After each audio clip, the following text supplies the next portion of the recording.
Naghain ng reklamong plunder at technical malversation ang health advocate na si Dr. Tony Liachon laban kay Executive Secretary Ralph Recto at iba pang miyembro ng gabinete.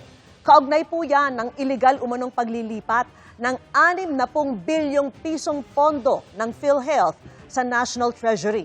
Ayon sa PhilHealth, naibalik na ang pera nitong Marso. Pero sabi ni Liachon, ang umunoy pagbabalik ng pondo ay ginawa ng Kongreso sa pamamagitan ng pagbuo ulit ng bagong item sa 2026 budget. Dapat anya bayaran ng Department of Finance at Department of Health ang mga utang ng PhilHealth. Ang reklamo, tinawag ni Recto na harassment at nuisance. Ang paglipat umano ng pondo ay iniutos ng batas sa ilalim ng General Appropriations Act of 2024. Iginiit din niyang naibalik na sa PhilHealth ang 60 billion pesos.